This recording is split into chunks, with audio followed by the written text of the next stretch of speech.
Hello বন্ধুরা, welcome to my channel.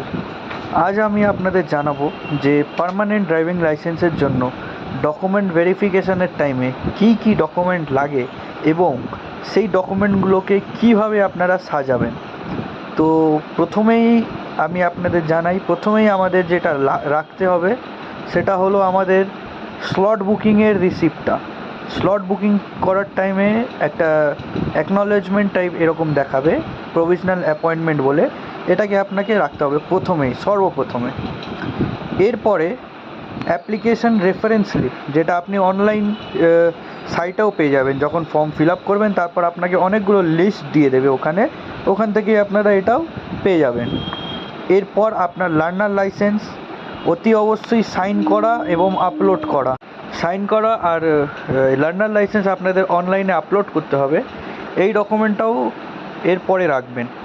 তারপরে self declaration form, মানে ফর্ম নাম্বার 1, এটাও আপনারা অনলাইনে পেয়ে যাবেন। তারপরে GRIPS ই চালান বলে একটা সাইট আছে, আপনি যেই পেমেন্টটা করেছেন ওই সাইটে গিয়ে আপনাকে ডিটেলস, যেটা GRN নাম্বার আপনারা পেয়ে যাবেন যখন আপনারা পেমেন্ট করে থাকবেন, ওই নাম্বার দিয়ে আপনাকে এই রকম করে ফর্ম 2খানা পাওয়া যাবে। এই দুটোকে প্রিন্ট করতে হবে, আর এটা অতি অবশ্যই লাগবে।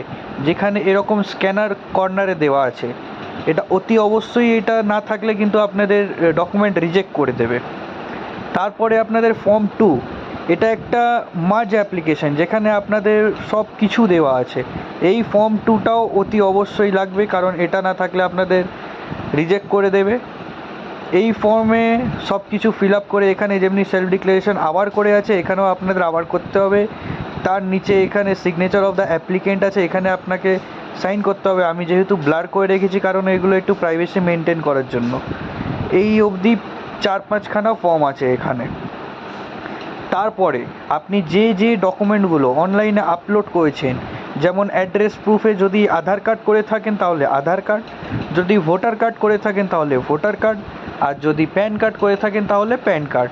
অতি অবশ্যই এই ডকুমেন্টগুলো যা অনলাইন ডকুমেন্ট, মানে আপনার আইডি প্রুফ ডকুমেন্ট, ওইগুলো আপনাকে অ্যাটাচ করতে হবে। এরম সেলফ অ্যাটেস্টেড মানে কি, আপনার সাইনটা যেন এই ডকুমেন্টের নিচে থাকা বহুত জরুরি। এরপর আপনার যে ব্লাড রিপোর্ট, মানে আপনার ব্লাড গ্রুপটা কি আছে, A পজিটিভ, B পজিটিভ, ও তো অন্যান্য, এটা অতি অবশ্যই এখন ম্যান্ডেটারি করে দিয়েছে ওয়েস্ট বেঙ্গলে। অতি অবশ্যই এটা বারবার আপনারা শুনবেন। ব্লাড গ্রুপ, যেটা আপনার রিপোর্টটা একদম রিসেন্ট বা যে কোনো টাইমের হোক না কেন, এটার একটা জেরক্স কপি আর অরিজিনাল সঙ্গে রাখবেন। জেরক্স কপিটা অ্যাটাচ করবেন আর অরিজিনালটা ডকুমেন্ট ভেরিফিকেশনের টাইমে রাখবেন। এটাও বহুত জরুরি, এখন ওয়েস্ট বেঙ্গলে পুরো ম্যান্ডেটারি করে দিয়েছে। এই ডকুমেন্টগুলো লাগবে আপনাদের, আমি জানিয়ে দিয়েছি যেভাবে সাজাতে হবে। এছাড়া যদি আপনাদের কোনো কোয়েরি থাকে, কোনো জিজ্ঞাসাবাদ থাকে, আপনারা আমাকে কমেন্ট করুন, আমি অতি অবশ্যই রিপ্লাই দেব। ধন্যবাদ।